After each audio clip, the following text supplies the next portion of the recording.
Ahí está, entonces. Vamos a comenzar. Entonces, con el permiso de ustedes, voy a abrir mi presentación y comenzamos a partir de ese momento.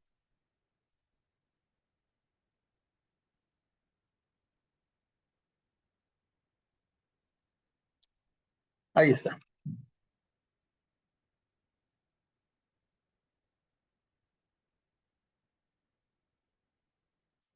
Muy bien, pues vamos a comenzar. Buenas tardes nuevamente.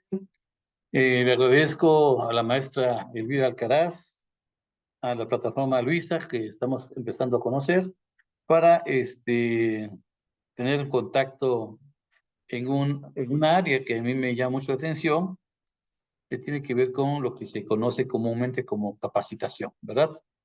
Y bueno, tiene lo que va del año que me he estado metiendo un poco más en ese sentido, en el uso de la andragogía, y esto entonces ha sido maravilloso cerrar este año, porque yo con este webinar, yo cierro mi año de actividades prácticamente extraescolares, entonces, pues me da mucho gusto que sea con ustedes en esta ocasión. Bueno, la conferencia, como me la solicitaron, está aquí el título, la andragogía para dar cursos de capacitación. Más adelante, esta misma portada la vamos a ver y le vamos a hacer pequeñas correcciones, pero no lo puedo hacer desde el principio, sino tenemos que hacerlo un poquito más adelante. Otra cosa que también me es importante mencionarles, y por eso les pido un poquito de pausa, tal vez yo mencione algo que pueda incomodarles, porque me ha pasado, de una vez me curo en salud al decirles que yo no tengo nada en contra de la pedagogía, la quiero, sin embargo, pues como andragogo tengo que hablar desde ahí, ¿ok? Entonces les pido, voy a utilizar una frase que utiliza Franco Escamilla, el estandopero, ¿verdad? Si digo algo que les pueda incomodar, disculpen, no soy de aquí, entonces, pues con eso vamos también a comenzar. Bueno, la pedagogía siempre ha sido una disciplina diseñada para dirigir a los niños y educar a los adultos como niños. Eso no lo dije yo, lo dijo una persona de apellido Ochoa en el año 2003, hace 20 años, fíjense, ¿no? Bueno, pues vamos a ver por qué Ochoa nos dijo esto así. ¿Se acuerdan cómo era antes? Bueno, yo supongo que ha cambiado, ¿verdad? Pero ¿se acuerdan cómo era antes la educación o en este caso la capacitación? Pues seguramente que ustedes, algunos de ustedes posiblemente la hayan vivido como la he vivido yo. Se hablaba de un concepto de transmitir conocimientos y además de controlar al grupo para que éste no se saliera de lo que se tenía previsto o planeado para esa actividad. Y al final teníamos que comprobar si había o no había aprendizajes. Quizá a más de uno de los que están presentes les haya tocado vivirla así en su momento. Llámese educación formal, que sería en la escuela, o llámese actividades no formales, como podría ser un diplomado o un curso de otra cosa. Bueno, entonces, lo que realmente está aquí representado es el proceso de enseñanza-aprendizaje de la pedagogía. En el transmitir estamos ubicando el proceso de enseñanza, en controlar estamos ubicando el proceso de aprendizaje y para la comprobación estamos hablando de evaluación. Algo que sucede, mis estimados colegas, el día de hoy, es de que se hace mucho énfasis en el proceso de enseñanza. Yo a eso le llamo magistrocentrismo. Quiere decir que la persona que va a participar en un curso, pues vamos a llamarle en esa palabra que conocemos también comúnmente, ya iremos cambiando un poquito más adelante. En ese curso, pues diseñamos el curso para nosotros y lo ejecutamos y al final de cuentas quedamos muy satisfechos de nuestro curso, porque estamos parados en el proceso de enseñanza. Sin embargo, algo que sucede es el hecho que una muy buena enseñanza realmente no garantiza aprendizaje. No sé si se han dado cuenta. Entonces yo puedo ser el mejor orador del mundo, pero tal vez las condiciones para que los que están participando en ese curso no aprendan. puede ser que no aprendan. ¿Por qué? Porque a lo mejor utilicé tecnicismos, porque a lo mejor vi tanto el curso hacia mí que me olvidé que el que estaba enfrente era el que iba a aprender.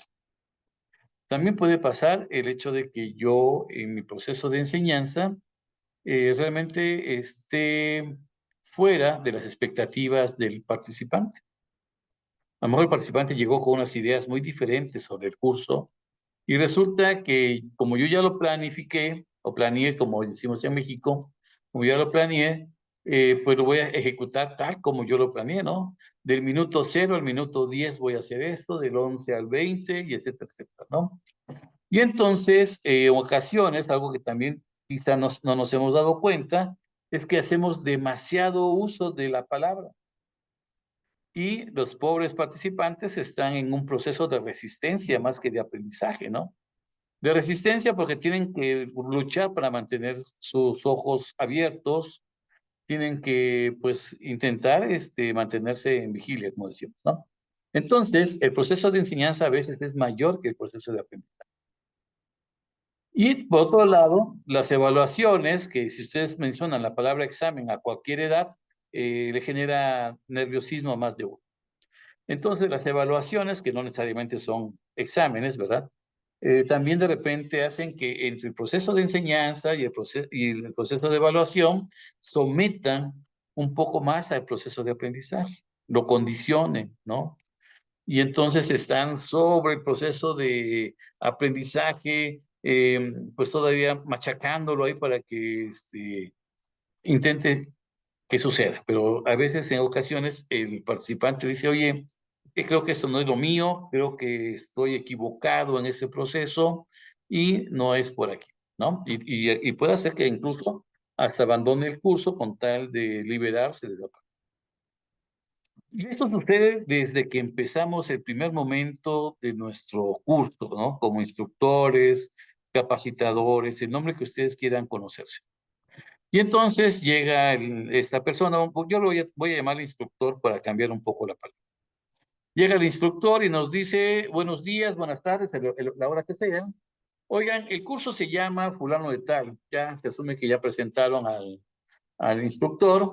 Y entonces el instructor dice, bueno, el curso se llama así y va a contener esto y esto y esto, y ustedes van a hacer esto y esto y esto, y aquí les dejo, vamos a suponer que esto que ando cargando aquí la mano sea un manual, y ustedes van a utilizar este manual y van a hacerlo de esta manera. Entonces, quien dirige toda la actividad, pues obviamente es el instructor.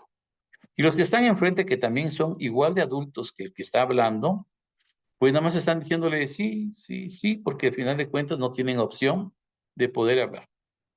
Sucede que termina el curso esta persona y ahora el mismo curso lo va a dar, esto lo dio en la Ciudad de México, ahora se va a Monterrey y hace exactamente lo mismo. Saluda, le dice cómo se llama el curso, le dice cuáles son los contenidos, le dice qué van a hacer y todo lo mismo que hizo en el curso anterior.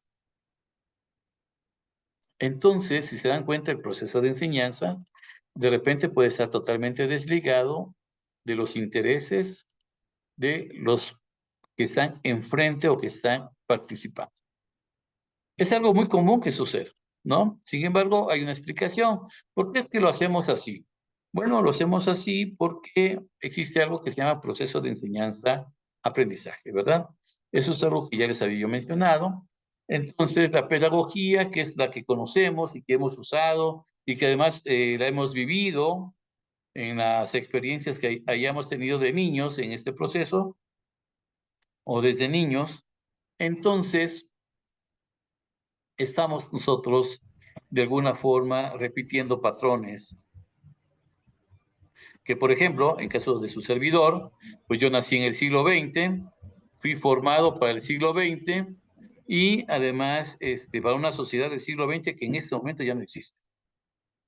Y que la formación que yo tuve con las características que yo tuve en este momento ya no son válidas.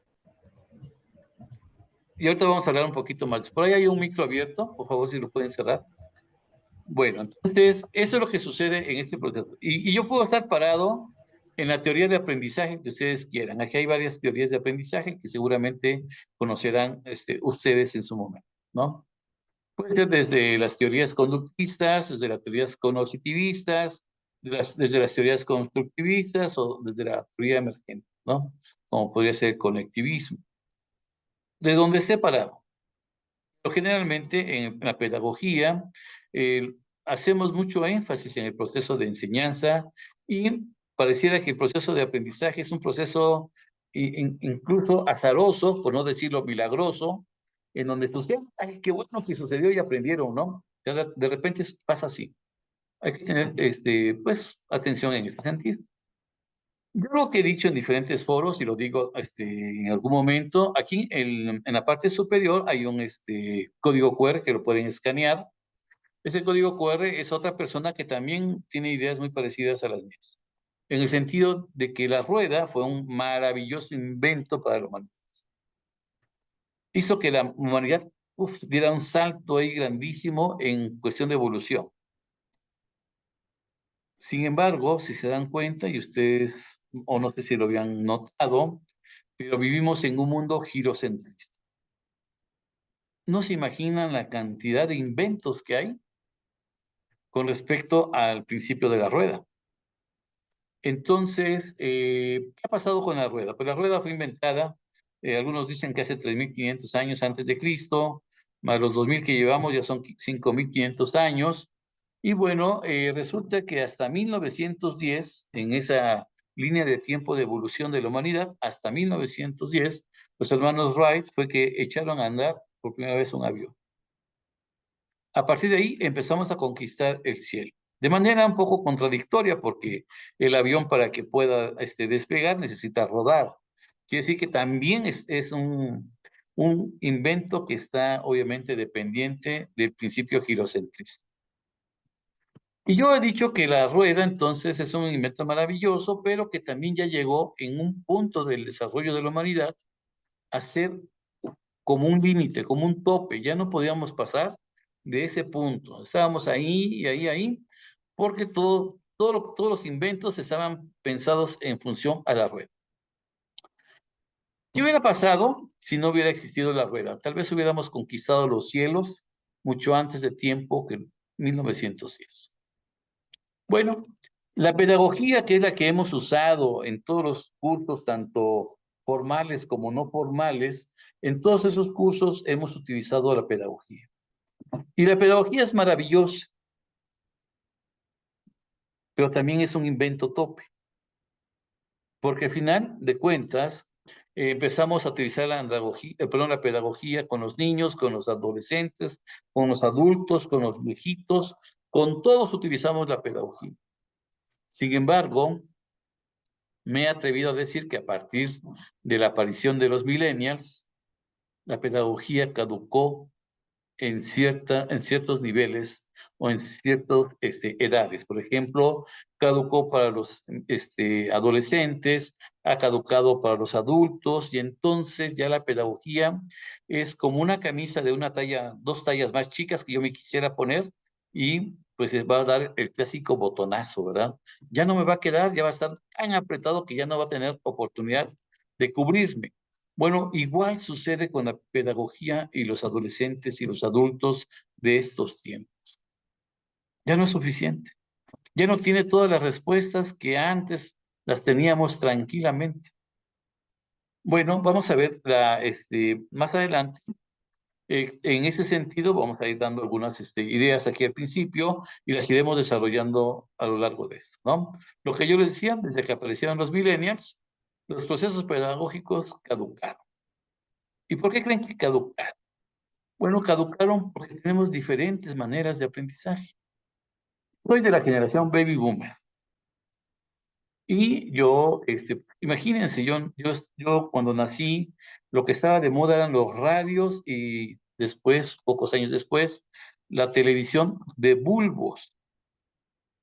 No sé si alguien ya no tiene el concepto de lo que es un bulbo, ¿verdad? Y entonces tenía televisiones como las que aquí se ve, que se ve mi cursor. Eh, de joven utilicé las grabadoras de doble cassette, incluso para poder copiar música. Me tocó conocer no conocí directamente las computadoras mayores, ¿no? Ah, muy bien, Leonardo, pues, excelente. Yo, en mi caso, pues conocí las mini computadoras, porque yo me dediqué 21 años a la programación de computadoras. Entonces yo empecé con mini computadoras y resulta que en el año 86 tuve enfrente de mí la primera computadora personal, ¿no? La famosa PC. Y entonces, pues obviamente una PC muy reducida, con una casi nada de memoria. Ahorita le decimos a los jóvenes la capacidad de memoria que tenían esas PC y se tiran al suelo de risa, ¿no? O sea, yo tengo una memoria actualmente que es una USB normal, pero de 2 teras, ¿no? Cuando ahí eran 512K de capacidad que tenían algunos discos flexibles, no sé si se acuerdan de ello, ¿no? Aquí hay un ejemplo de un disco flexible más chico, de 3,5 creo que era. Bueno, total, de que yo soy un baby boomer, ¿no? Y yo tengo características, pues, muy diferentes a la generación X. Mi hija mayor es de la generación X. Y ella, al igual que yo, tenemos diferencias, tenemos coincidencias, pero también tenemos diferencias, ¿no? Ella le tocó todavía un poquito los transistores ahí en los radios, en las televisiones un poco más modernas, ¿verdad? En ese momento, pero ya cambió hacia el mundo digital también. O sea, estuvo en ese inter, es el parteaguas ahí, ¿no? Empezaron a salir los famosos MP3, empezaron a tener, pues otras características también que influyeron en su aprendizaje, ¿no? Posteriormente, estoy hablando aquí y ahora de 1961 al 2000, pues tenemos la generación millennial, esos millennials que vinieron a cambiar la manera de ver las cosas. Los millennials son nativos digitales. Utilizan obviamente equipos, ya no conocieron el MP3, pero conocieron el iPod y después el iPhone y después el iPad, ¿no? Ya, pues tienen otra manera de pensar, tienen características como el hecho de que se quieren mucho y por lo tanto, si ellos sienten que en ese trabajo donde están, en ese momento, sienten que son explotados, aunque la paga esté buena, se van. Se van porque ellos se quieren y dicen, no, ¿cómo van a explotar?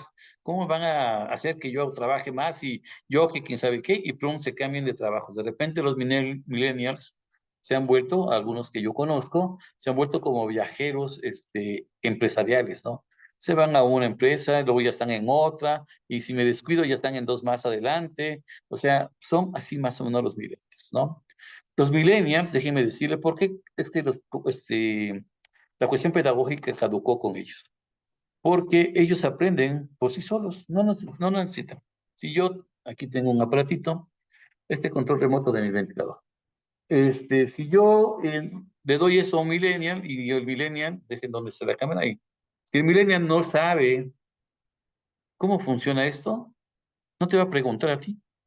Se va directamente a YouTube o algún tipo de plataforma como esa y va a buscar tutorial del control remoto del eh, bueno, abanico le dicen, por, Mérida, ¿no? Nosotros le decimos aquí,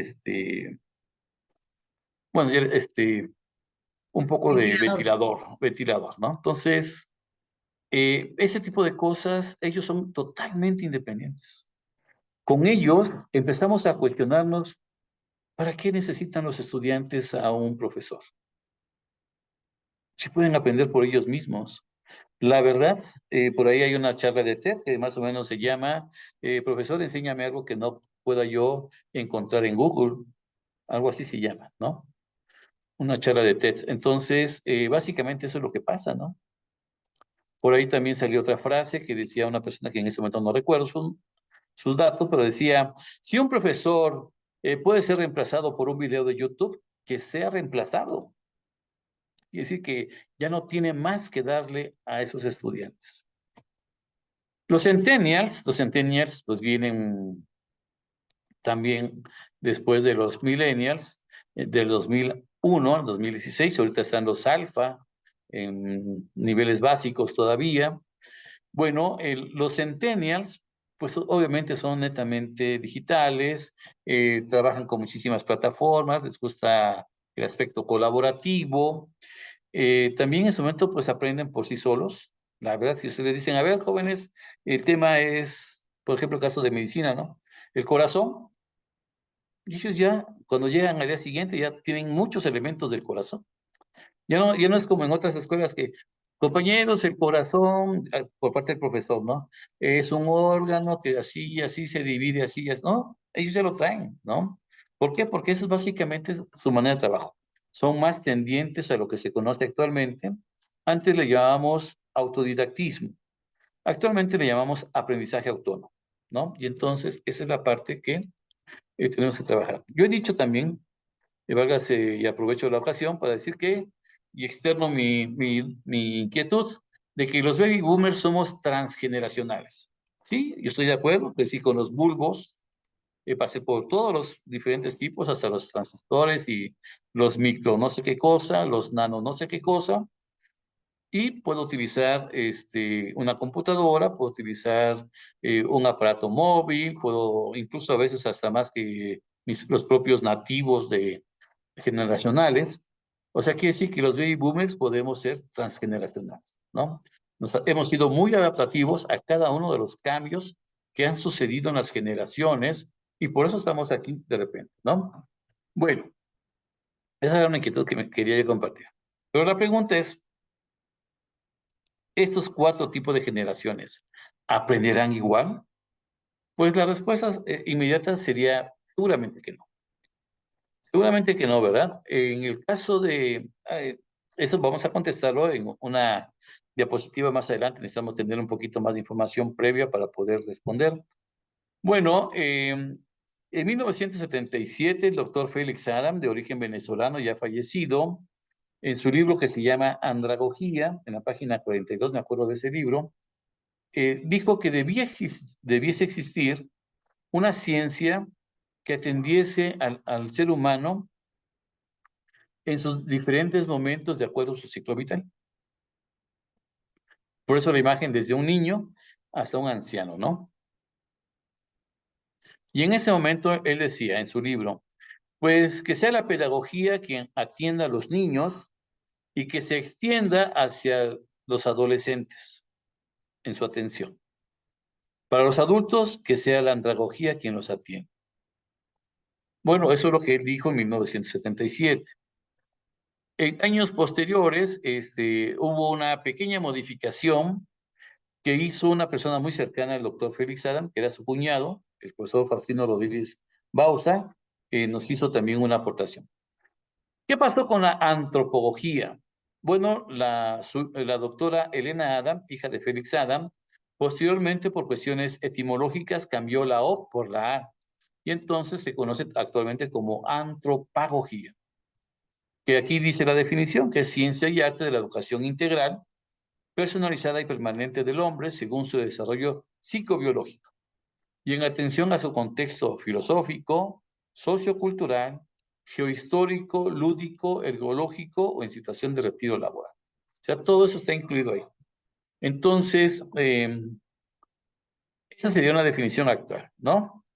Y lo que yo retomo nuevamente, ahora sí tenemos la referencia, por ahí un español de nombre José Antonio Ibáñez Martín dijo, bueno, vamos, esto que se dio cuenta que era pedagogía, andragogía, dijo, oigan, pues esas son las ciencias agógicas. Incorporó la ebegogía, que fue el aporte del profesor Faustino Rodríguez Bausa, y la gerontagogía, que es un aporte de un portugués de apellido Leza y de un americano que estando lejos y sin tener un contacto entre sí, llegaron a la idea de la gerontagogía. Bueno, la gerontagogía actualmente yo puedo decirles que efectivamente no es una ciencia, pero así fue como lo categorizó en ese momento el maestro José Antonio Ibáñez Martín. Las ciencias agógicas, me aboqué a buscar una definición, no la encontré, yo me atreví a presentar esa definición que elaboré que ya apareció en un libro el año pasado. Son aquellas ciencias educativas especializadas que atienden al ser humano en situaciones de aprendizaje, concordante al desarrollo psicobiológico en que se encuentra. Algo así como, eres niño, pedagogía. Eres adulto, andragogía. Eres adolescente, pedagogía, ¿sí? O sea, así, de acuerdo a esa definición y a las características de las ciencias agógicas, pues cada quien tiene que ser atendido de acuerdo a su momento psicobiológico que tenga.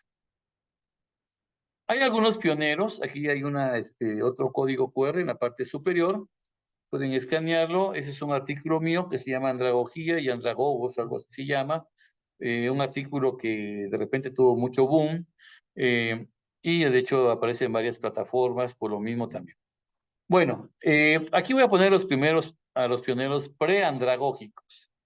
Tenemos a Alexander Kapp, que en 1833 se asume que él fue quien utilizó por primera vez la palabra andragogía.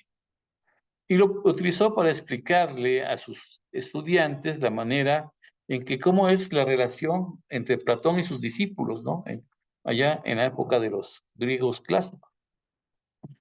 Bueno, aquí una disculpa porque Eugene Rosenbach no nos mandó su foto de perfil, entonces pues la tenemos sin foto de perfil.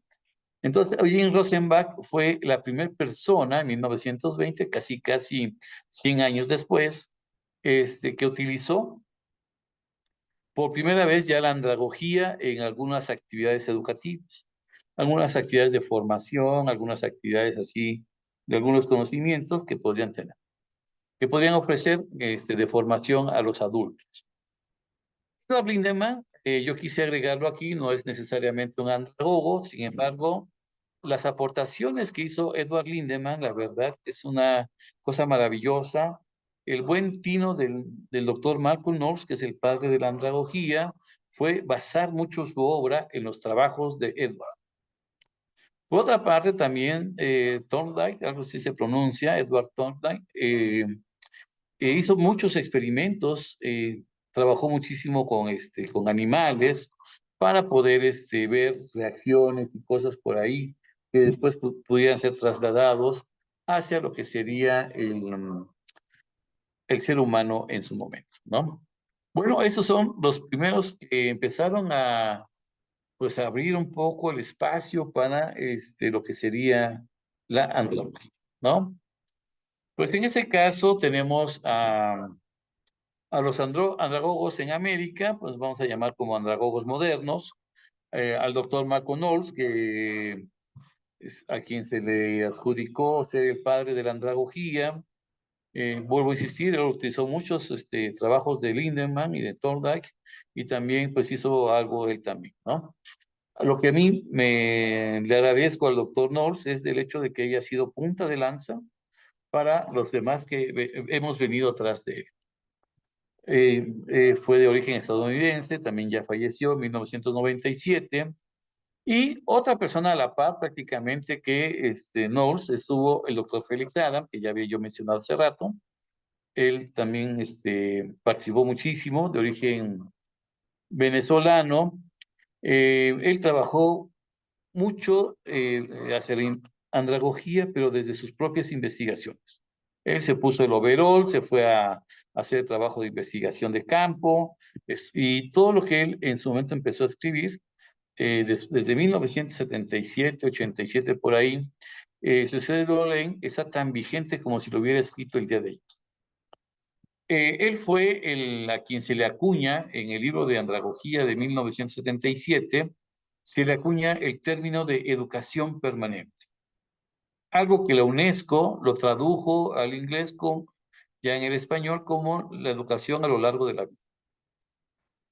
Sin embargo, pues él fue quien tuvo también esa idea de que el adulto no terminaba con sus estudios en la escuela, sino que era una persona también en plena evolución y que podía continuar con sus estudios.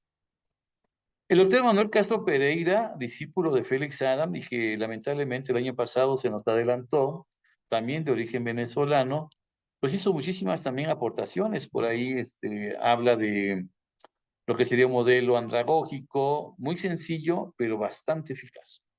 En el caso de los andragogos vivos, pues está el doctor Adolfo Alcalá, también de origen venezolano, discípulo de Manuel Castro Pereira, o sea, el doctor Félix Adam hizo de alguna manera escuela en ese sentido.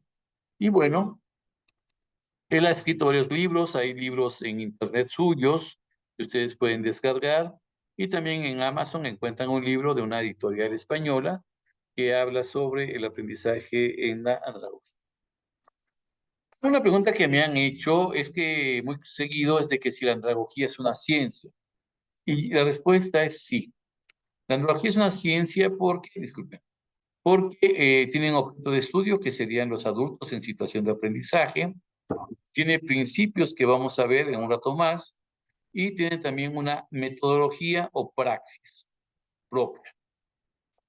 También podemos decir, aprovechando el viaje, que la andragogía tiene un sustento psicológico en lo que se conoce como la psicología humanista. Específicamente, las aportaciones principales son de Carl Rogers en ese sentido. Bueno, voy a disculpar si se escuchan ruidos. Tenemos fiesta religiosa en la ciudad de Oaxaca, que es donde yo radico. Entonces están la pirotecnia en todo lo que da. Una disculpa en ese sentido. La andragogía, pues ya mencioné, los pioneros actuales serían Knowles, Adam, Castro y Alcalá, ¿verdad?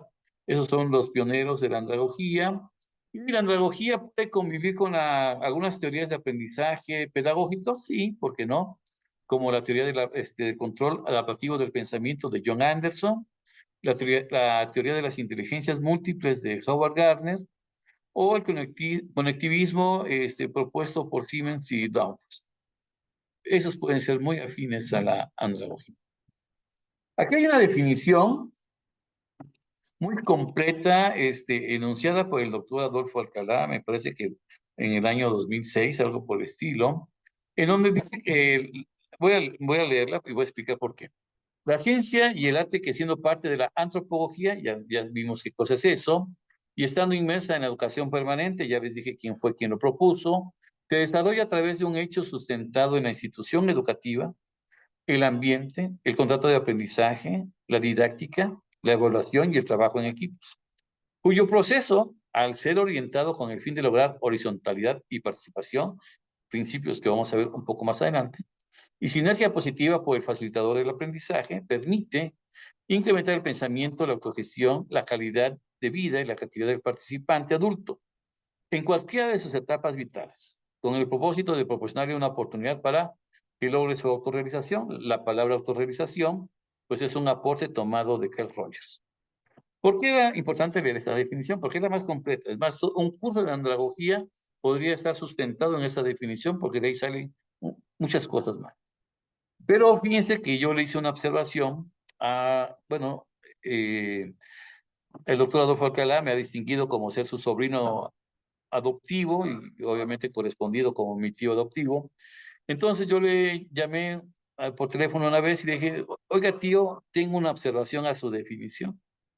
Le llamó la atención que tuviera, porque pues ya todos ostentábamos que era la definición más completa. ¿Saben qué detalle le encontré? El detalle que le encontré es que implícitamente estaba excluido el sector empresarial. Por eso yo hice la corrección, aquí ya está, el año pasado hice la corrección, y aquí decía la institución educativa y yo puse organización, para dar chance a que entraran las empresas, las ONG, todo lo demás, ¿no?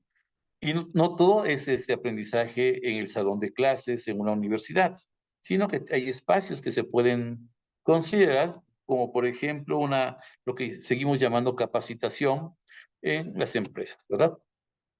Bueno, con esta modificación ya lo hicimos mucho más incluyente, la verdad que pues, la aportación fue pequeña, pero abre el camino hacia incluir otros procesos formativos.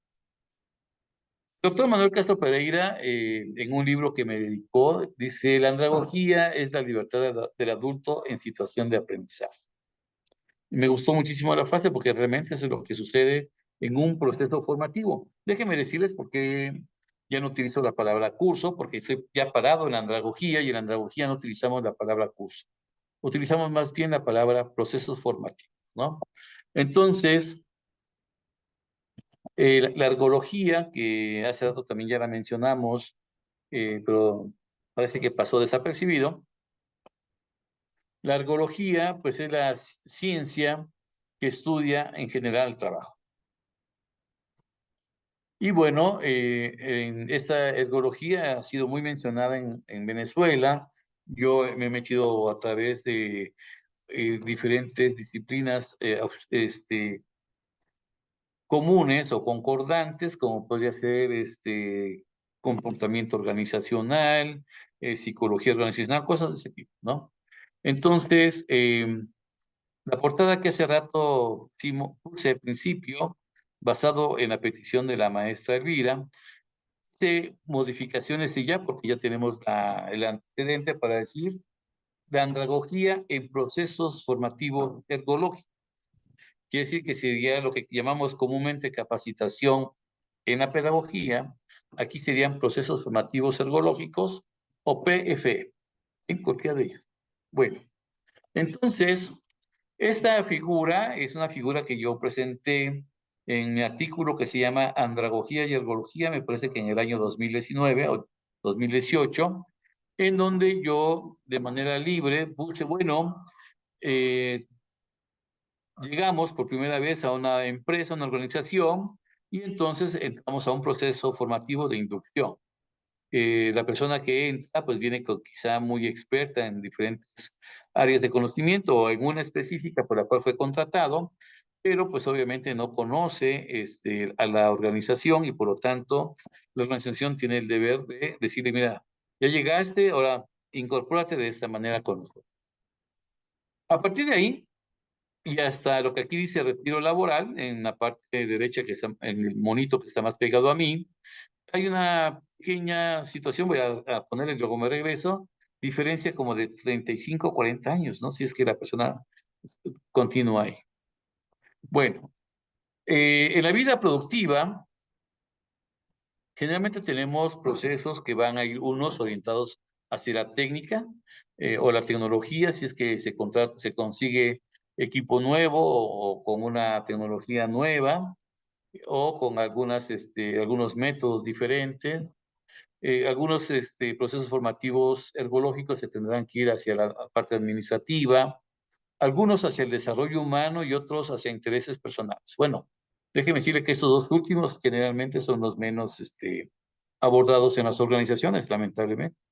Ahora sí me voy a regresar. Lo que iba yo a decir es de que cuando llega la persona por primera vez a la organización, estamos nosotros recibiendo a un empleado nuevo. Eso significa EN, ¿no? Bueno, tal vez podríamos decir nuevo empleado, ¿verdad? Pero bueno, empleado nuevo según la traducción que se hicieron de los artículos del doctor McConnors. Dice, llega un empleado nuevo y entonces la institución o la organización tiene que establecer un plan de desarrollo del empleado nuevo. El empleado nuevo puede ser alguien que llegó por primera vez a la organización, o puede ser alguien que en este momento ha sido ascendido. En cualquiera de los dos casos se considera que esta persona, este colaborador, ha cruzado una frontera en la organización y por consecuencia requiere desempeñarse dentro de una nueva cultura o subcultura organizacional. Por ejemplo, cuando es empleado nuevo, pues maneja una cultura organizacional nueva porque a lo mejor tiene características propias ahí. Sin embargo, cuando la persona es ascendido, sí sigue estando en la cultura organizacional, que ya conoce desde que era empleado nuevo, pero ahora que está en un cargo mayor, va a entrar a una subcultura organizacional correspondiente. Entonces, eso puede pasar. ¿Por ahí hay un micro? ¿Por ahí hay un micro abierto? Bueno, entonces, esa imagen ya la habíamos visto.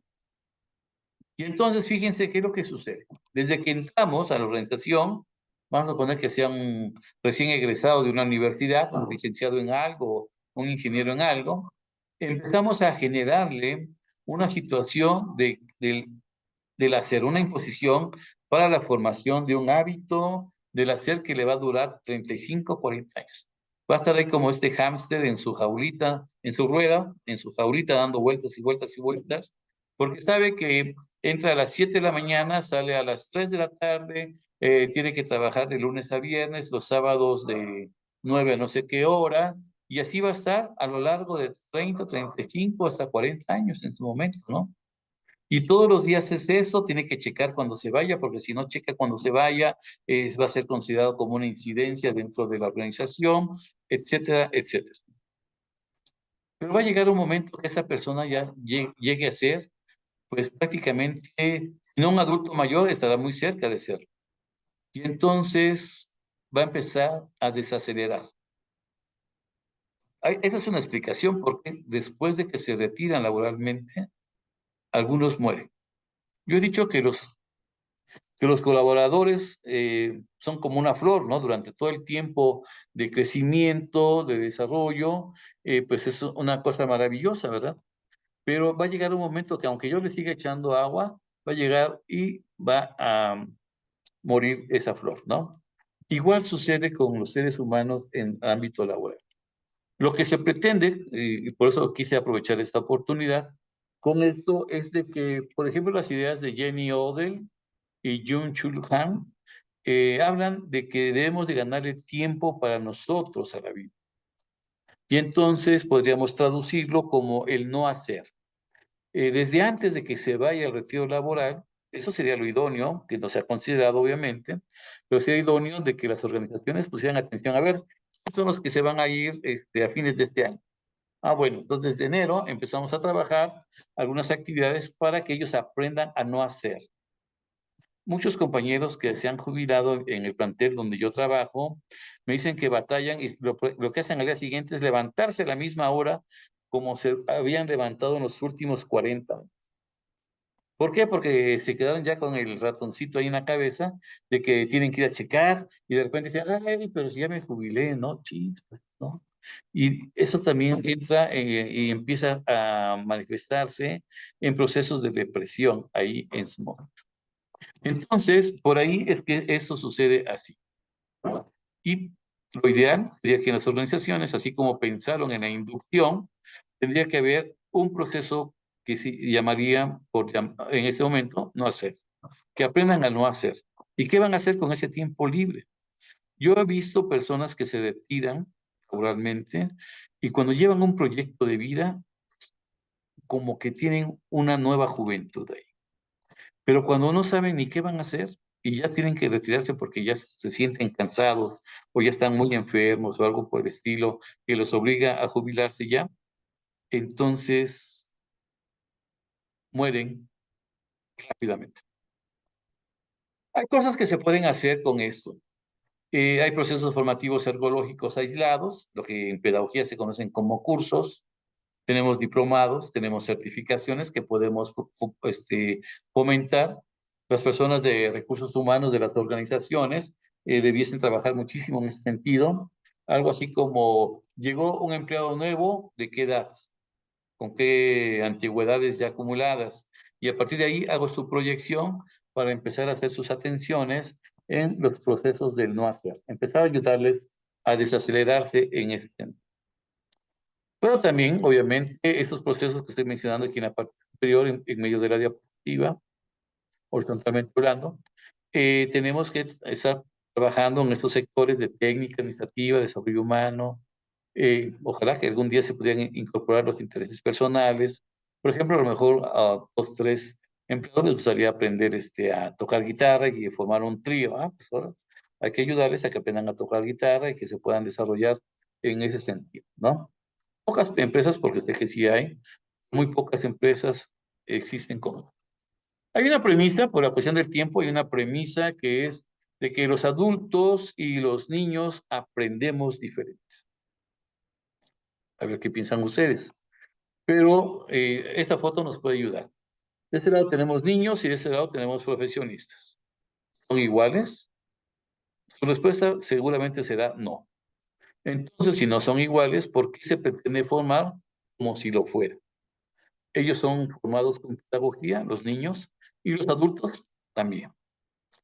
Y bueno, esos procesos sometedores de la pedagogía quedan muy bien en los primeros años de educación de los niños. Sin embargo, estamos eh, subutilizando las capacidades del adulto que tengo enfrente en su momento. Y basado en eso, entonces, sería que pedagogía para los niños, pedagogía para los adolescentes y andragogía para los adultos. ¿Cuál diferencia hay, ya dejando a un lado un rato la pedagogía, qué diferencia hay entre pedagogía y andragogía? Bueno, que el proceso pedagógico es vertical, el proceso andragógico es horizontal, y ahorita vamos a hablar un poco más de esto. Vamos a ir también dando respuestas a algunas cosas que yo he ido dejando atrás. ¿Cómo aprenden los adultos? De manera autónoma, ya lo había yo mencionado, pero algo que no había yo mencionado es que aprendemos entre pares. Algunas personas buscan a otro que les ayude en su aprendizaje y además que él pueda compartirle a la otra persona también desde su aprendizaje. También está el aspecto experiencial, personas que dicen, a ver, no me eches rollos, dime exactamente qué tengo que hacer y yo lo hago. O sea, son muy pragmáticos, ¿no? Ellos aprenden así. También usando las tecnologías de la información y las comunicaciones, también puede ser. Ahora con la pandemia, pues los procesos virtuales estuvieron a la orden del. Puede también ser un proceso autodirigido como los que promociona la andragogía, un proceso autodeterminado como promociona la eutagogía, que es una metodología de la andragogía, y un sector muy pequeñito todavía espera que les sea enseñado. Tenemos a los baby boomers que podríamos nosotros poner a su consideración, por ejemplo, métodos de aprendizaje más tradicionales, esenciales sobre todo, con manuales, con guías, antologías también pueden llamarse, con presentaciones en PowerPoint o demos, ¿verdad? Que permitan ellos explorarlos también en su momento. También con prácticas presenciales y una relación cercana entre el instructor y el aprendiz en su momento. En el que, bueno, la generación X más o menos igual. La generación Y y Z tienen cosas muy parecidas, les decía yo hace rato, pero también tienen sus diferencias. Por ejemplo, la generación Y puede aprender utilizando plataformas en línea como Coursera, Udemy, LinkedIn, webinars, MOOC, aplicaciones móviles de aprendizaje, comunidades en línea. Acuérdense que los millennials de manera autónoma pueden aprender, ¿no? Se meten a un grupo donde están trabajando el tema de su preferencia y pues obviamente van a tener bastantes aprendizajes. La generación Z es muy parecida, también maneja tecnología, también maneja recursos en línea para aprender, pero le gustan más los formatos interactivos y visuales. También utiliza videos educativos, también los millennials lo utilizan como YouTube o juegos educativos en línea. Ellos son muy dados a valorar el aprendizaje práctico y además colaborativo en tiempo real. Por ejemplo, aplicaciones como Google Docs, por ejemplo, que permiten varios estar escribiendo al mismo tiempo, pues eso es algo que es para ellos muy valorable. Entonces, ¿sobre qué serán los procesos formativos ergológicos que debemos de tener, no? Bueno, estos van a ser, primero, deben de estar basados en el desarrollo de los nuevos empleados y en el diagnóstico de necesidades de capacitación o diagnóstico de necesidades de formativos ergológicos. Eso podría ser también. Basado en esto, podríamos tener inducción a la organización, algunos aspectos técnicos y tecnológicos, también cuestiones administrativas, de desarrollo humano para su crecimiento personal, de intereses personales. Todo ello podrían ser, además de cuestiones de las habilidades blandas, trabajo en equipo, resolución de problemas, comunicación efectiva, pensamiento crítico y creatividad, o sea, diferentes cosas que más podemos trabajar, ¿no? Obviamente yo estoy ahorita hablándole de papas a sabritas, no sé, son los capacitadores y ya saben exactamente cuántas cosas más pueden aplicarse en una organización. Pero fíjense que si nosotros volteamos y empezamos a ver que la andragogía podría ser el nuevo camino en esos procesos formativos ergológicos, pues también tendríamos que buscar que el instructor ahora sea un facilitador. Buscamos que el instructor se vuelve como algo muy directivo, ¿no? Dice qué hacer, cómo hacer, etcétera. El facilitador no, el facilitador, sobre todo el facilitador andragógico, no. Necesita mejorar sus competencias de comunicación en el aspecto escrito, verbal, gestual y digital. Ya nos dimos cuenta en la pandemia, que una cosa es lo que se pedía, otra cosa es lo que entendía la persona y otra cosa es lo que entregaba, ¿no? Entonces, la comunicación digital tiene también sus propias características que hay que cuidar. En las competencias técnicas estamos hablando de que aprendan lo que es la andragogía, la didáctica gógica, lo que serían procesos evaluativos y cosas así, ¿no? Además de manejar técnicas didácticas en modalidades presenciales, virtuales, híbridos, de acuerdo a las circunstancias, ¿no? En la parte tecnológica nos dimos cuenta que hay que estar más allá del Office en su momento. Hay que manejar plataformas, por ejemplo, para procesos de desarrollo o instruccionales, se llamaban estos procesos instruccionales, para trabajos de aprendizaje autónomo, porque los participantes pueden estar ajustando sus ritmos y estilos de aprendizaje para poderlos trabajar. La competencia social habla de una competencia en donde el facilitador debe tener una inteligencia emocional más grande a sus participantes, de tal manera que independientemente de las situaciones, él se va a mantener lo más ecuánime posible, ¿verdad? Y también debe tener algunas otras características desarrolladas como tolerancia y otros aspectos que puedan ayudar, imparcialidad, por ejemplo, valores que puedan en su momento ayudar a tener una buena práctica educativa en su momento. Competencia psicoeducativa que tiene que ver en su momento con conocimientos de teorías de motivación, de autoestima, a lo mejor algunas técnicas de aprendizaje que puedan compartir con sus participantes. La administrativa, pues también, de repente, muy buenos trabajadores que de repente los invitan a ser directivos y a veces perdemos a un buen elemento y ganamos a un mal jefe porque no estamos preparados en ese sentido. La investigación, yo sigo pensando que a pesar de que sea educación no formal, es importante que haya investigación porque si no, entonces, ¿cómo nos renovamos? ¿Verdad? Eso sería lo importante. El emprendimiento también hay que fomentarlo porque algunas personas se quedan con la idea de que yo voy a ser empleado por los siglos y de los siglos porque no tengo otra, cuando existen muchas opciones más. Bueno, esas serían las competencias en ese sentido, ¿no? Y la idea es pasar de un proceso de enseñanza-aprendizaje de la pedagogía a un proceso de orientación-aprendizaje de la andragogía. Aquí no hay enseñanza. Aquí orientamos en su momento en los procesos formativos. Es decir, que el participante, ese es el nombre que utilizamos en andragogía, el participante no esperará a que el que está enfrente de él le enseñe. No hay ese proceso en andragogía. Bueno, obviamente la didáctica cuando nació casada ya con la pedagogía. Yo he intentado separarla para mayor oportunidad de trabajo y entonces hablo de una, bueno, aquí dice andragógica, pero realmente es una didáctica agógica que tiene que cubrir todas las ciencias educativas que ya mencionaba.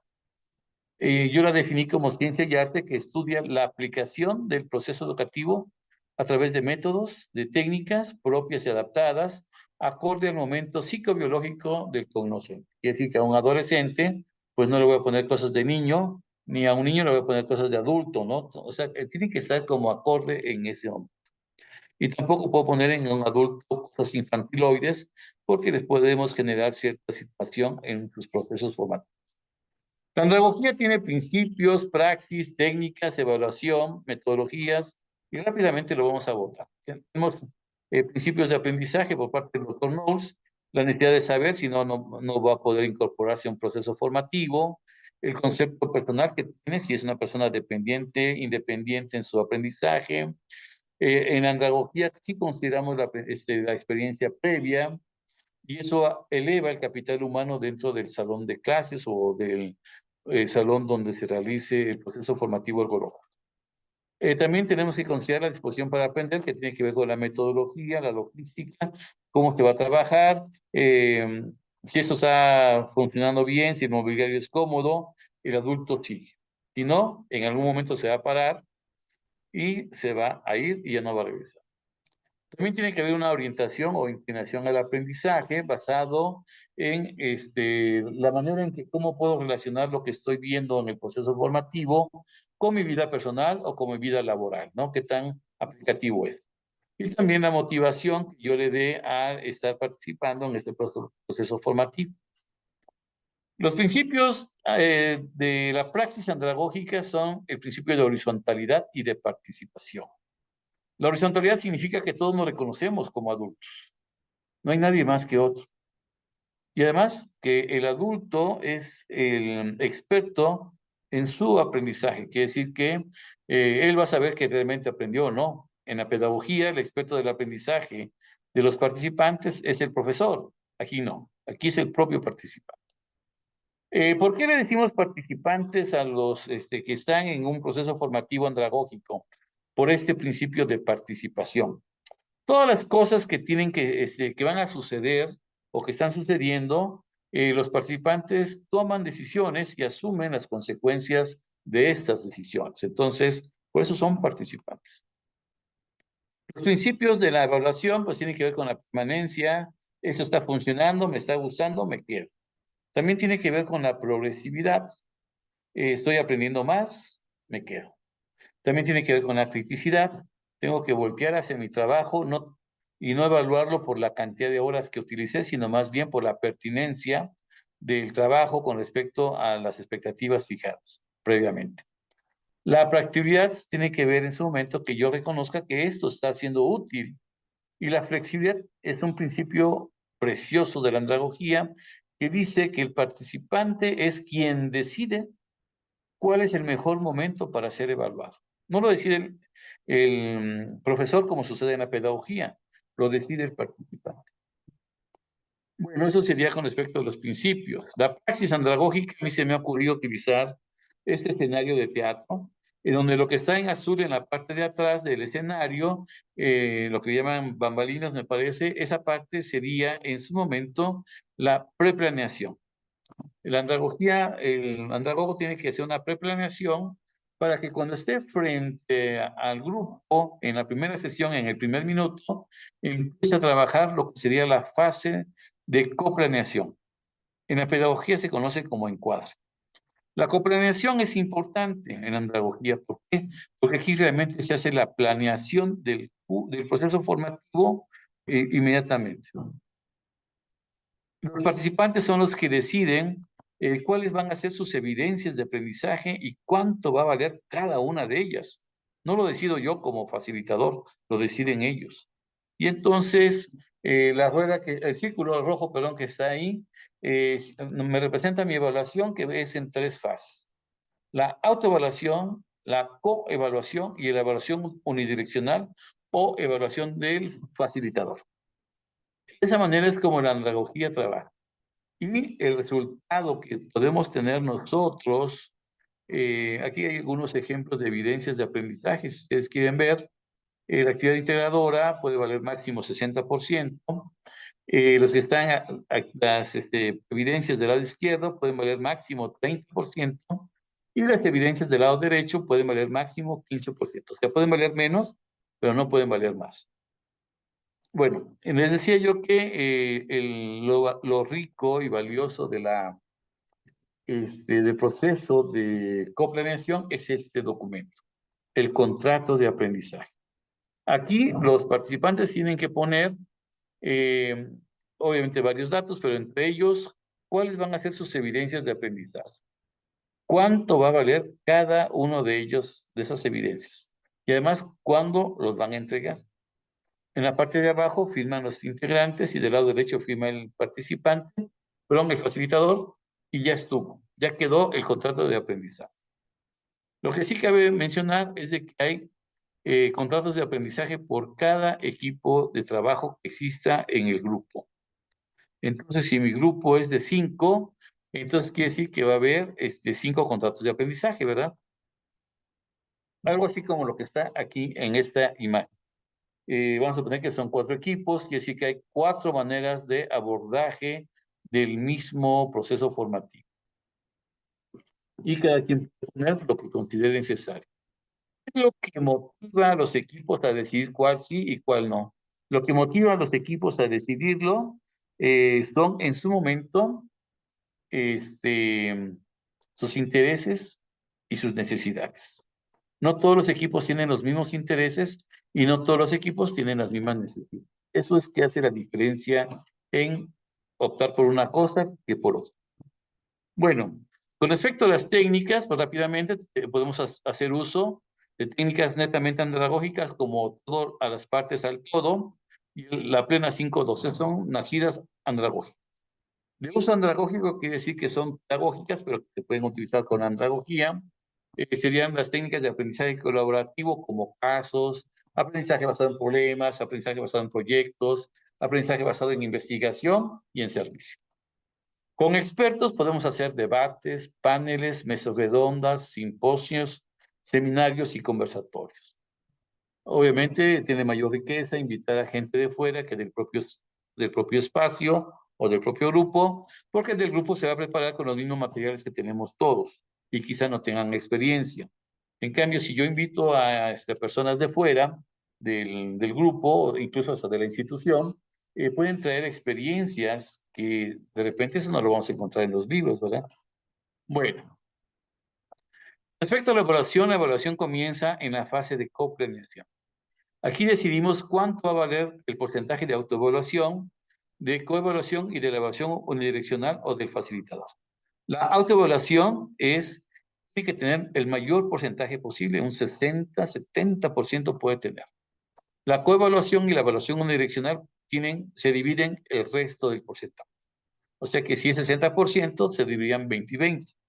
Y así es como serían en su momento evaluados todas las evidencias de aprendizaje. Ya decidimos los porcentajes y manejamos etiquetas negras, quiere decir que hay un proceso de autoevaluación, de coevaluación y de evaluación unidireccional.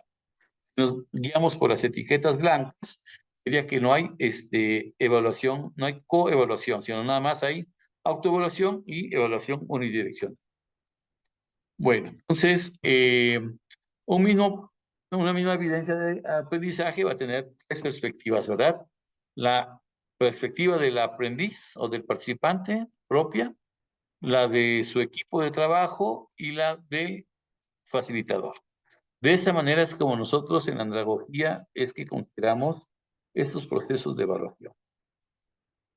Bueno, ya para ir cerrando, tenemos metodologías como podría ser la eutagogía, que es una metodología que surgió en Australia y que permite manejar procesos formativos abiertos, porque ellos son quienes deciden cuáles son sus contenidos.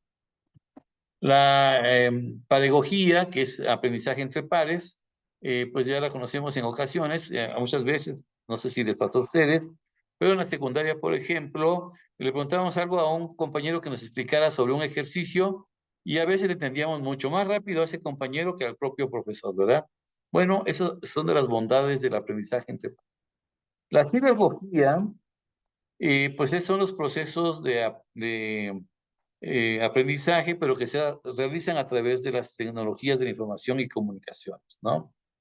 Tenemos la imagen de pedagogía, que partimos en su momento de intereses propios que vamos desarrollando y que llegaremos en su momento a presentar las evidencias correspondientes. El aprendizaje entre pares, ya lo mencioné, lo expliqué brevemente. Y bueno, dice el poder de la parte colaborativa y el trabajo uno a uno que se hace en el aprendizaje, ¿no? Y bueno, también hay 5 principios de la pedagogía, que todos tenemos el derecho a hablar, el derecho a oír, el derecho a escuchar, el derecho a cooperar en la creación de opciones, perdón, y el derecho a codirigir en el sistema de toma de decisiones, ¿no? Bueno. La cibergogía, pues llega la persona a su computadora, ya sabe cuál es su caminito, tiene que irse a los journals, tiene que irse a sitios confiables, tiene que buscar fuentes de información confiables, descargar, etcétera, etcétera. Ya tiene toda una metodología al respecto de trabajo. Hay actividades sugeridas para la pedagogía, yo lo voy a dejar un segundito por cuestión de tiempo. Podemos hacer diseños colaborativos, investigación y presentaciones temáticas, círculos de estudio, proyectos colaborativos, foros de discusión y reflexión, mentoría y tutoría, revisiones y retroalimentaciones, desafíos y resolución de problemas, autoevaluación y metas individuales. Esa sería la pedagogía. También tenemos en su momento la cibergogía, lo que yo decía hace rato, en algún punto, plataformas de aprendizaje en línea como los LMS o los MOOC, recursos multimedia, también el aula invertida, que es una técnica muy sencilla de manejar, pero muy poderosa, actividades en línea, aprendizaje adaptativo, blogs, portafolios digitales, evaluación en línea, colaboración global, recursos educativos abiertos, redes sociales educativas. Bueno, básicamente esas serían algunas actividades sugeridas que se pueden hacer. Y ya para ir cerrando, puedo mencionar que la capacitación del siglo XXI jamás deberá ser igual a la del siglo pasado. En algunos casos pareciera que lo intentan mantener vivo, pero realmente ya es oportunidad de cambiar muchos aspectos para trabajar en los procesos formativos ergológicos. El universo cambia, el mundo cambia, las sociedades cambian. Nosotros, ¿cuándo vamos a cambiar? ¿O cuándo cambiaremos? ¿Verdad? Esa sería la parte que dejo de reflexión en este sentido. Dejo aquí un momentito las referencias que son aquellas que utilicé para elaborar esta presentación y quedan registradas en el video. Y a través de este código QR que está en la parte superior, en amarillo, me pueden ustedes contactar a través de Telegram, WhatsApp, Facebook, correo electrónico, como gusten ustedes. Muy bien, pues quedo a sus órdenes, maestra Elvira. Muchas gracias por su atención. Al contrario, muchas gracias a ti por todo tus conocimientos. Y quiero pues abrir los micrófonos por si alguno de ustedes tiene algún comentario, alguna pregunta a esta interesantísima conferencia. Así es que si alguien quiere mencionar algo. Aquí estoy a sus órdenes. Sí, muy profunda, muy contundente, muy robusta toda la información que nos mandaste, que nos diste, Muchas, Flavio. muchas gracias. Igual quien guste, me puede mandar me puede contactar y yo con todo gusto le hago llegar la presentación o de repente si tiene otras inquietudes puedo compartirle eh, mis artículos, no sé, lo que se necesite. Siempre es bueno compartir. Paulina, por favor, levantaste la mano y Leonardo, así es que si quieren activar su micrófono y me da muchísimo gusto verte, Pau. Hola, buenas noches. Buenas Pues noches. primero que nada, muchas gracias y felicidades por tu trabajo, doctor Flavio. Es muy interesante y pues bastante pertinente. Muchas gracias. Mi pregunta va en relación pues justo con esta última parte que dices, ¿no? O sea, la educación, la capacitación ya no puede ser igual, ¿no? Cambiamos de siglo, ¿no? Paradigmas. Y justo platicando con una colega me decía, bueno, lo que pasa, hay un problema de atención en las generaciones de adultos jóvenes, veintitantos años, y dice, a mí me está costando trabajo llevar una capacitación porque la atención se va, es muy volátil. La tolerancia a la frustración es cada vez menor, o sea, ya no, es el estímulo tiene que estar presente todo el tiempo. Es con cuestiones de adultos, ¿no? De veintitantos años que pues están como ascendiendo en sus puestos, ¿no? Y platicando con otra colega que es profesora de kinder, ella me decía que antes de la pandemia ella podía hacer espacios de reflexión, de diálogo con niños de kinder de hasta 30 minutos. Era un buen tiempo. Los niños estaban 30 minutos. Y me dice, pasa la pandemia y ahora, ya que regresaron a las aulas, no puedo más de 15 minutos. Los niños de kinder están sumamente dispersos, quieren nuevamente el estímulo. Y entonces, bueno, digo, ese contexto de esos niños de kinder en algún momento le va a tocar a alguien, ¿no? Y bueno, ¿cuál es tu perspectiva? ¿Cómo ves esta situación? Bueno, Paulina, pues primero buenas noches. Realmente no es de hecho, ni le podemos echar la culpa a la pandemia de muchas cosas. Sí, le echamos la culpa de repente, ¿no? Pero no de todo. Realmente creo que según las neurociencias, habían hecho una relación por ahí, no me acuerdo bien, de que de acuerdo a la cantidad de años de vida de la persona es la cantidad de tiempo de atención más o menos que podríamos tener. Realmente, si te das cuenta, la pedagogía hace que el estudiante, voy a utilizar la palabra estudiante cuando me refiero a la pedagogía hace que sus estudiantes sean netamente receptivos. Y entonces están batallando con o sea, ya le está ganando el sueño, pero están, sí, sí, y no hacen otra cosa que eso, porque quien está dirigiendo todo el proceso es la persona de enfrente, ¿no? Además, al final sale como torero, ¿no? Híjole, qué faena me aventé hoy. Oye, pero aprendieron tus estudiantes, no, pues quién sabe, ¿no? Por ahí me tocó el caso de una persona muy extrema que dijo, pues ni mi pariente son, o sea, casi casi no le importaba, ¿no? A él había cumplido con su proceso de enseñanza. Por eso yo hace rato mencionaba que el proceso de enseñanza no garantizaba el aprendizaje.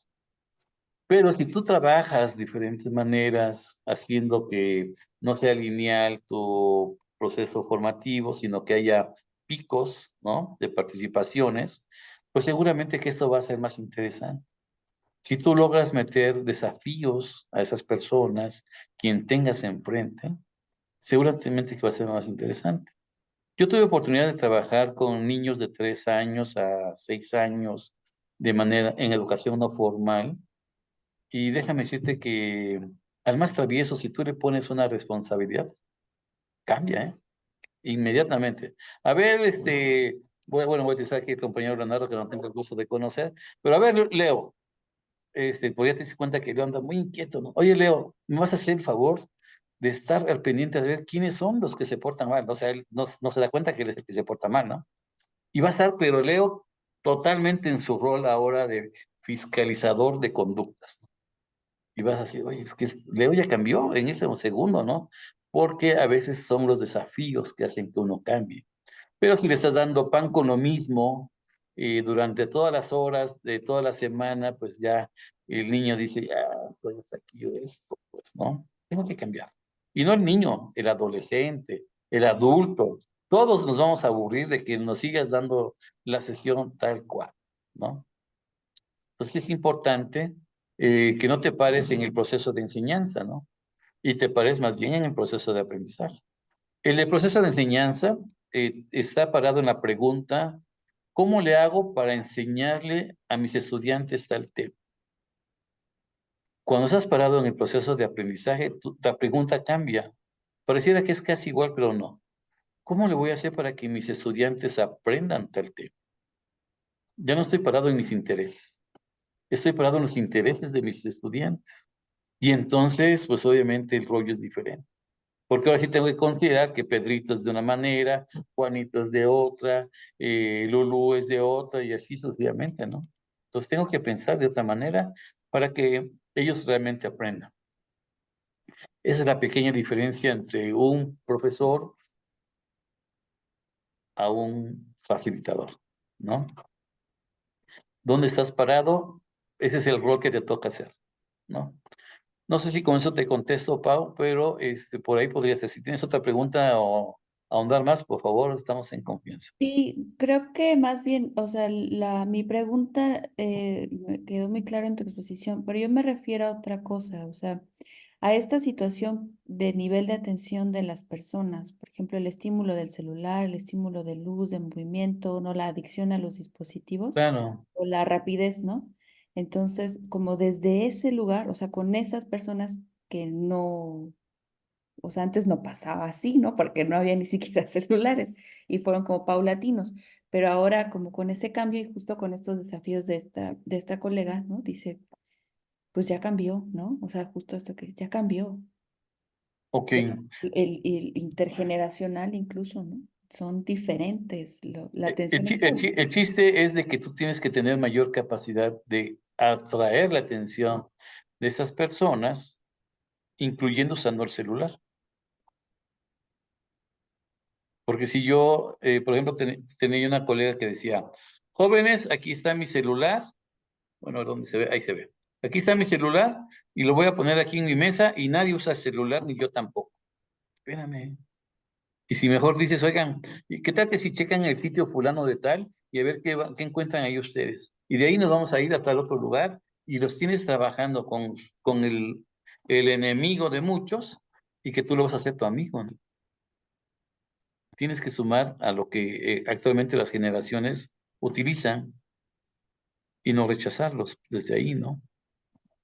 Entonces tu atención, o más bien tu nivel de atención, tiene que ayudar a seguir utilizando cosas que ellos usan, pero a favor de su aprendizaje. Yo manejo códigos QR, viste en la presentación. Lo hago porque al final de cuentas, en lugar de poner una larga lista de referencias, te digo, mira, entra aquí y ahí vas a encontrar el artículo sobre el tema.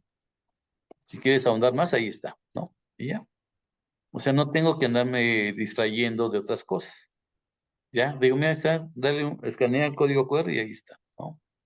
Y ahí encuentras información. Bueno, igual puedes tú buscar estrategias que funcionen con los niños, pero déjame decirte que yo, al menos que trabajo con centennials y millennials, puedo decirte que tan nativos de la tecnología no lo son tanto, ¿eh? Yo podría ser muy específicos y decir que son nativos de las redes sociales. Pero si tú los pones a hacer algo en Excel, en un Excel básico así, se pierden, ¿no? Ay, oye, ¿qué es eso? O sea, no, dime cómo se maneja, pues, ¿no? O sea, se pierden en el uso de cosas básicas, ¿no? Claro, diles que te hagan un video y te lo hacen en 3 minutos editado y con música y todo el rollo, ¿no? Porque eso lo utilizan para sus redes sociales. Entonces, son habilidades que han ido desarrollando para continuar en su comunicación con los demás, ¿no? Bueno, yo, por ejemplo, puedo utilizar, oigan, al final de esta sesión, por favor, me mandan por WhatsApp sus conclusiones, en no más de 100 palabras. Bueno, ahí está. Utilizo las redes sociales, pero a favor de su aprendizaje, ¿no? O sea, puedes ir buscando estrategias que te puedan ayudar a aprovechar lo que ellos están haciendo, pero ahora de manera positiva o constructiva, ¿no? Claro. Muchas gracias. Sí, a la orden. Creo que sigue Leo. Gracias. Sí, pues me pareció muy ilustrativa la presentación. Estuvo Gracias. espectacular. Hay cosas que de alguna manera yo he estado trabajándolas, a lo mejor sin el conocimiento pleno de cómo se llaman o cómo son, pero he podido trabajarlas. Estuve en un curso que iba a ser de 5 sábados, al final fue de 10, sobre mantenimiento industrial en una empresa en Atotónico, Jalisco, que fue para mí impresionante porque eran 6 personas de diferentes edades, desde milenias hasta atrás también. Y fue muy impresionante el tener que estar adaptando el nivel. Traté de hacerlo siempre colaborativo, manejaba así una parte instruccional, manejaba una presentación, pero buscaba mucho la participación de ellos. Y ahorita que hablas del celular, yo utilizaba el celular porque, de hecho, desde la primera participación, la primera clase que tuvimos, armé un grupo de WhatsApp con todos. Entonces yo les mandaba documentos en el WhatsApp y al momento de estar en la clase, a ver, revisen el documento que les mandé, abrían su celular y estaba en el celular, pero dentro de la clase, dentro de la integración, y había mucha participación. O sea, y sí, ahí aprendí cosas muy interesantes que voy a poner en práctica. Sí, me gustaría tener la presentación porque a Ahí, veces no ahí está alcanzo en el uno. chat, ¿eh? Ahí está en el chat, se los acabo de subir en este momento. Ah, perfecto, porque sí es muy interesante. Nos va a ser de Bueno, mucha utilidad, lo sé. Y pues sobre todo agradecer la presentación, es muy valiosa para mí, y yo creo que para todos, pero en lo personal. Y pues hay que seguir adelante. muchas gracias, Felicidades. Leonardo. Muy amable, gracias. Muy bien. ¿Alguien más? Pues parece que no. ¿No? Pues Los agarré cansados, creo. sí, es viernes, Ya es imagínate. viernes, ya queremos descansar, ¿no? Sí, sí, sí, por lo cual les agradezco muchísimo su participación. Ay, Anuar, no, ibas a poner una manita. Les recordamos que Luisa es una plataforma que ayuda a las empresas a encontrar a los mejores capacitadores y a los capacitadores a tener una mejor formación. Es por ello que les traemos mes con mes, pues personas de alto nivel como Flavio, que están interesados desde la parte teórica para darnos más herramientas y el objetivo es que demos mejores cursos. Al dar nosotros mayores, pero entendí en esta formación que, Flavio, que no son cursos, sino procesos formativos, ¿verdad? Utilizando andragogía, sí. Entonces, al dar nosotros mejores procesos formativos, pues vamos a elevar nuestro nivel y por supuesto que vamos a tener mayor impacto, que al final, pues por eso es lo que estamos. Aquí, así es que les invito, por favor, a que si todavía no llenan su registro en la plataforma Luisa, con mucho gusto les podemos ayudar. Si no lo han llenado completamente, por favor, háganlo porque las empresas están interesados en quien tiene todo su perfil lleno. Y si están buscando capacitadores, pues somos la mejor opción para que puedan encontrarlos. Queremos que se vinculen y que podamos pues, realmente dar un servicio mejor para las empresas y los capacitadores. Mi nombre es Elvira Alcaraz. Yo soy la directora de Luisa y estoy muy feliz de estar hoy con ustedes. Muchas gracias porque en viernes en la tarde es un gran esfuerzo. También el doctor Flavio está a sus órdenes para lo que necesiten. Ya nos dio sus redes sociales. Escribió un blog muy interesante con nosotros, si lo quieren leer. Y también les exhorto, si alguno de ustedes está interesado en dar alguna capacitación con nosotros o escribir algún blog, estamos abiertos para que podamos también crear algo juntos. Pues muchísimas gracias. Si no hay nada más, clausuro formalmente esta formación, esta conferencia. Muchas gracias, Flavio. Muchas gracias por el día de hoy y esperemos que te tengamos más con más información. Muchas A la gracias y orden. que tengan una excelente noche y excelente fin de semana. Hasta luego. Hasta luego. Gracias.